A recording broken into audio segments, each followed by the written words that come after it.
What are the top 10 decks that you need to be prepared for in Modern? That's what we're going to talk about today. Everyone, this is Nikachu, Merfolk Master, and thanks to Zendikar Rising, we have a really big shakeup in the Modern metagame. It looks almost nothing like what we saw like a month or two ago. Decks are fluctuating like crazy. And you know what? The metagame overall is in a really healthy spot, and I think a lot of people would agree that Modern is hands down the best format to play in Magic right now. Everything else is getting crushed. We have really good diversity, and not only that, I think the archetypes are shifting in their strengths, in their ranking week over week. We are seeing an adapted metagame, so fantastic. And Zendikar Rising, tons of cards from that set are seeing play in Modern and has had an influence on this top 10. All right, so let us start off with number 10, Oops, All Spells. Now, this is a deck that basically started off as Goblin Charbelcher and evolved into what its current form is. And a lot of people go to the Charbelcher route, and basically it's sort of a similar deck. They use Undercity Informer or Balustrade Spy to basically dump their entire deck into their graveyard, and through multiple triggers of Vengevines, a lot of other stuff. Go check out the deck. It is basically, it will kill you on the spot after that. And not only that, they have this incredible transformation, well, not transformational sideboard plan, but after they've shown you their deck through Undercity Informer or Balustrade Spy, they are going to bring in Goblin Charbelcher. So they're hoping that you are not going to be prepared for that artifact with the activation. So this deck benefits big time from Zendikar Rising because of these spells that can act as lands. And in the sense for Goblin Charbelcher, basically there are no lands in this deck. It's all spells. So that's why it's called Oops! All Spells. This deck is not exactly trending up. It had an explosion of results. I believe it's sort of receding back down as people understand how this deck works and have their own plans against it. Still, you better be prepared for this thing because it is still a pretty hot deck in the Modern metagame. So moving on to number 9, Stoneblade. Stoneblade, and when I talk about Stoneblade, I'm talking about like blue-white X something. So blue-white Stoneblade, Bant Stoneblade, Jeskai Stoneblade, still a very solid deck using a lot of controlling elements, Cryptic Commands, Jace the Mind Sculptor as well, having a relatively good proactive plan with Stoneforge Mystic. But this deck actually has gone up in numbers, up in success, thanks to Cleansing Wildfire, giving Jeskai Control just enough tools to beat Titan decks, to beat the Tron decks, beat Eldrazi Tron. So it's actually a relatively big game changer for the Jeskai Stoneblade deck. So that's why when we're seeing Stoneblade, we're seeing actually more Jeskai, and it's actually being led by Aspiring Spike, the streamer, who is having a lot of really good results with this archetype. So Stoneblade moving up in the rank, or just a solid deck around. And I could say that as more people pick up Jeskai, this version of Stoneblade can move up in the top 10. Number 8, Eldrazi Tron. I'm sorry, Eldrazi Tron. You used to be so up there, now you're falling down really fast. And I don't know what to say. Maybe there's just not enough decks weak to Chalice of the Void. Maybe not enough decks that are interacted by Karn the Great Creator. It's just falling in numbers. And I get the sense that maybe it's not because it's not a...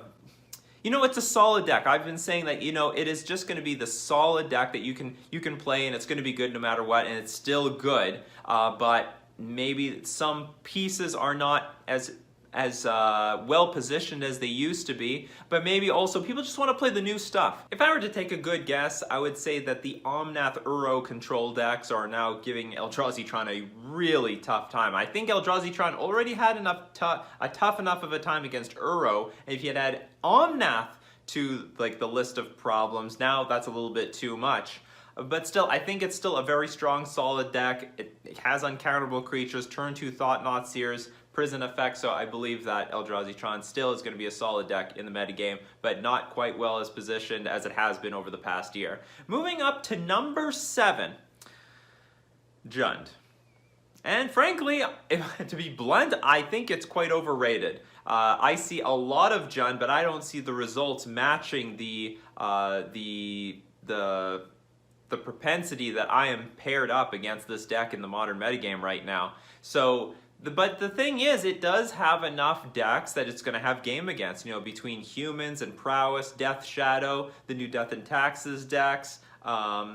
Like there's enough creature-based stuff that I believe that Jund can carve out a good chunk of the metagame. Of course, it's always like a pretty solid option. I think there's enough matchups in the metagame right now where it can feel comfortable going toe-to-toe with.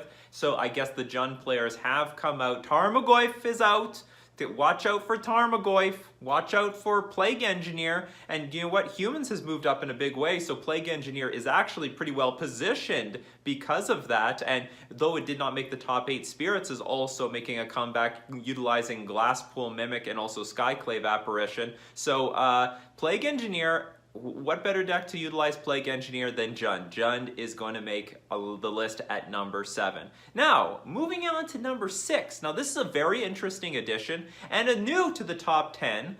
We have not mentioned this deck before, Death and Taxes. Now, Death and Taxes generally is a pretty fringe deck that's, you know, trying to utilize Thalia and Leonin Arbiter, and if you listen even to the Death and Taxes community, they're not even completely sold on either of these cards. They don't know if they should play Stoneforge Mystic or not. Are we running Blade Splicer still? So the deal is that this deck has now received multiple big upgrades even since Modern Horizons. First, Giver of Runes. Second, the unbanning of Stoneforge Mystic. And lastly, the final piece of the puzzle, Skyclave Apparition. This actually is one of the single most important key pieces to this deck's success because this thing exiles anything basically in Modern. I mean, converted mana cost 4 or less, that basically is the Modern metagame, aside from, I don't know, a random Gurmag Angler and a random Reality Smasher.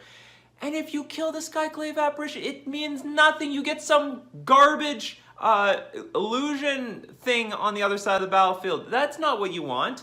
When your opponent plays a 10-10 Death Shadow, they want their 10-10 Death Shadow back. They don't want a 1-1 illusion. When the opponent plays an 8-8 Scourge of the Skyclaves, they want the 8-8 back. When they play a 5-6 Tarmogoyf, they don't want a 2-2 Grizzly Bear in exchange. So this card, because when it leaves the battlefield, or I should say when it dies, you get something, you get a creature back in exchange, but only the converted mana cost of whatever it exiled. And on top of that, it makes massive tempo swings, you know, between, like, you can nail your opponent's Ether Vial, whether it's another opposing Death and Taxes deck, a Humans deck, Merfolk. I mean, that's a huge swing.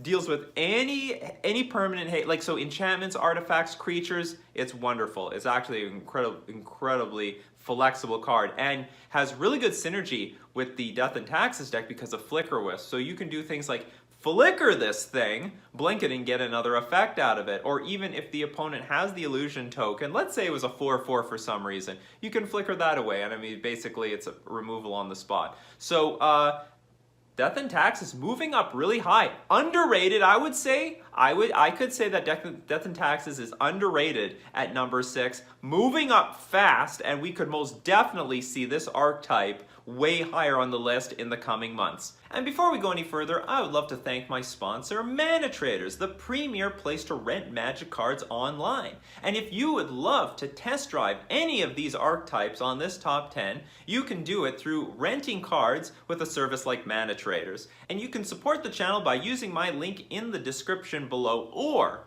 you can use my coupon code Nikachu to get 15% off your first 3 months. Alright, so number 5, Titan decks. Titan decks, that's right! And what makes Titan so good right now, or prevalent? It's because that there are now 2 actually relevant Titan decks in the format right now. Classic Amulet Titan, but in addition to the meta share of that, we also have the archetype that was basically invented by F. Pavlush, evolved by him, the Titan Vial deck, which basically uses to its really good effect Elvish Reclaimer, which is this 1-mana 1/2 creature that can basically tutor out any land that it wants onto the battlefield. It's like mini Primeval Titan or mini Scapeshift. I don't know how to analyze this card. So the point is there are now 2 very relevant Titan decks that both use Dryad of the Elysian Grove and Valakut, and you have to have a plan against them. You better have a plan, you know. These Titan decks, they're very strong, and they cheese out wins out of nowhere. You never know what's going to happen. You know, that Primeval Titan enters the battlefield, they can gain life, they could go get the Valakuts, they could get Field of the Dead and put this massive army on the battlefield to block you for days. They have basically everything, and yeah, the Titan Vial deck has, like, I mean, pending the build, it can have Thalia, Guardian of Thraben, Knight of the Reliquary. But anyway, there's many different iterations of this deck. This deck is already starting to evolve quite a bit. Some decks play with the Vial, some decks don't. It's a toolbox deck, so it is also a very useful toolbox deck because this Elvish Reclaimer card can just, you sack a land and you get whatever the hell you want. You get whatever you want very early on in the game. So anyway, you have to be prepared for the Titan decks. That's why I put Titan at number 5. And very strong, very well deserves its space in the metagame right now at number 5. Now, moving on to number 4.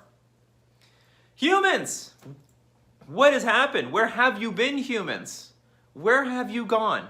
Why are you back? What the hell? You were like nothing after Plague Engineer got printed, and now you're back, and maybe that has something to do with the fact that a lot of the Plague Engineer decks weren't super well positioned, especially over the last few months. And even the decks that played Plague Engineer weren't even using them. I mean, if I were up against Jund, they used to have like 3 in the main deck when that thing first came out in Modern Horizons, and then I might see 1, might see 2, but now Humans is back. It's back big time, maybe because of the prevalence of some new combo decks in the format. And while it's not super popular, Ad Nauseam is carved out a tiny piece of the metagame and has become relatively popular over the last month.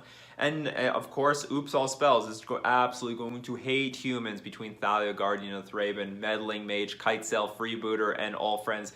When combo is doing very well, humans will rise to meet them. And not to mention, you know, humans can race a lot of decks. So, I mean, even against a Titan deck or a control deck, they've got game. Not to mention, humans can really well utilize something like Relic of Progenitus, and someone like Canister easily won a Modern Challenge, beating all the Uro decks by just putting 4 Relic of Progenitus in his sideboard. And it's a card that humans can use. They don't use their graveyard. They don't care. So with that power plus Relic of Progenitus to beat those control decks, humans has made is just very well positioned right now. Also popular. It's very popular. It's possible that a lot of players that used to play humans are like, okay, it's time. It's time for us. Let's bring on Champion of the Parish. We're bringing out the Mantis Rider. Okay, and Reflector Mage. We're gonna bounce you damn things. So humans players are back in force. And Humans is backing it up with results. What can I say? Humans is backing this up with the results. A lot of very deep finishes and top 8s in multiple competitive environments and tournaments online. So I give Humans number 4. Okay, moving on to number 3. And this might be debated by some people. I'm giving it to Prowess. All right, we still got some Prowess decks out there between a little bit of Rakdos, and we'll explain why later. But still, is it Prowess and Mono Red Prowess? And even the trophy leader right now, M. Hayashi, who is also the leading trophy leader last month on Magic the Gathering Online, is piloting Mono Red Prowess to incredibly good, consistent results. So you do still need to be prepared for these sort of red blitz decks, utilizing Lava Dart, Soulscar Mage, Monastery, Swiftspear. Is it Prowess? It's still around. So, I mean, a deck utilizing Chalice of the Void is going to have some advantages here, even though, honestly, like, Is it can, like, play around that pretty well. They've got enough stuff above 1 converted mana cost to have game against a Chalice on 1. And in addition to that, there are some Rakdos builds still around, but they've actually transformed mostly into the new Death Shadow deck. So you have to be prepared for that. And that's why I put it so high up here. Some people might have prowess a lot lower, but I'm having it really high because I'm still going to consider some of those Death Shadow decks like basically honorary prowess decks. So I give prowess and basically the sort of archetype, the feel and strategy of the deck, number 3. Moving on to number 2, which got a big boost from Zendikar Rising, Death Shadow. Nice sort of normal Death Shadow. We're talking Rakdos Death Shadow. But you can even add 4-color Death Shadow to the mix. They had a really big upgrade because they're basically now 8 Shadow. Thanks to Scourge of the Skyclaves. So basically, you know what? If my life total's 15 and your life total's 15, guess what? This thing is a 5-power creature. So what the greatest thing about Scourge of the Skyclaves is, you don't need to put your life total down to 1 in order to have a gigantic, massive threat on the battlefield. And do you know what? This thing actually gets bigger than Death Shadow in general. Like Death Shadow at best, can become a 12/12 creature. Well, step aside Death Shadow, because there's a new king in town. Oh yes, there's Scourge of the Skyclave. So you see, if I'm at 5 and you're at 5, I got a 15/15 creature. This thing is ridiculous. It's like Super Tarmogoyf. I mean, Jund would basically do the same amount of damage. I don't even know, why doesn't Jund play this card too? So basically, it is being seen in the 4-color Death Shadow builds. From what I hear, it's really hard for the Death Shadow to adapt it in the Grixis version, so there aren't really any versions with Scourge in that shell. But, however, it has found a home in the 4-color version, but most importantly, it was just splashed along with Death Shadow in the Rakdos Prowess deck. So we already had that Rakdos Prowess build, and now Death Shadow has been added to it to basically make a new Death Shadow deck utilizing Monastery Swiftspear again, Soul Scar Mage, all the burn spells, and utility of Thoughtseize and Fatal Push, but in addition to that, Death Shadow and Scourge of the Skyclaves. Super aggressive deck. Very popular, and backing it up with really, really good results. I see Death Shadow all over the damn place. You better have a very good plan for this. It's like Super Jund. And we always called the Death Shadow Super Jund. This is like Super Death Shadow Jund Prowess something. You know, all the archetypes are like morphing and melting into one. But anyway, this is... You've got to be prepared for Death Shadow. I have no idea exactly what everyone should be doing, because of course between the black and the red, they have access to more or less anything. They're still playing with Temur Battle Rage. They can still have access to mutagenic growth if they need it, to both lose life, pump up their creatures. So you know it's not going to be so easy to dismember or bolt anything. So anyway, I put Death Shadow at number 2. For the decks that you have to beat in the modern metagame. So now, what is number 1? What is the deck that you have to be prepared for? More than anything else, the most dangerous archetype in the modern metagame, and that would be Omnath Uro Control. So Uro Control actually was sort of flat for the last month or so, but then thanks to Omnath, everyone's like, all right, we're back, we're going back. Omnath is getting banned in Standard and all the other formats. Gotta be good for Modern. And I can't really say personally as a Merfolk player that I fear Omnath very much, but it definitely fits the Uro deck because of course Uro gives you extra land drops, which enables you to get the extra mana and life gain and damage out of Omnath. So that is a very, very dangerous combination and fits the shell already. They were already playing with the growth spiral, and it's such a good control shell in the first place. So between, like, Uro Control was already a deck to beat, like before, and now they've just received a new tool in the form of Omnath, which, more life gain. You hear that, Burn? More life gain in the metagame. That's right. You cower in fear. Start sweating, Burn players. You know what it feels to feel the heat? You feel the heat of the Omnath? So anyway, Omnath Uro Control, and it's putting up tons of results right now. You know what? I don't even know if we found the right build. to be honest. And I'm going to throw in things like Nivtalite in here, which also can utilize Uro and Omnath. Like that, basically you can put like jam those. That is a very specific different type of deck, but it will have very similar characteristics to this because you still have to beat the Uro, you still have to beat the Omnath.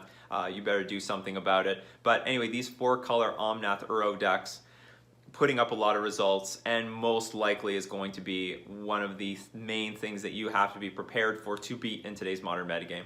And that's my top 10. Would you have ordered anything differently? Did I miss some decks? No, I didn't miss some decks. I got everything that's relevant is there.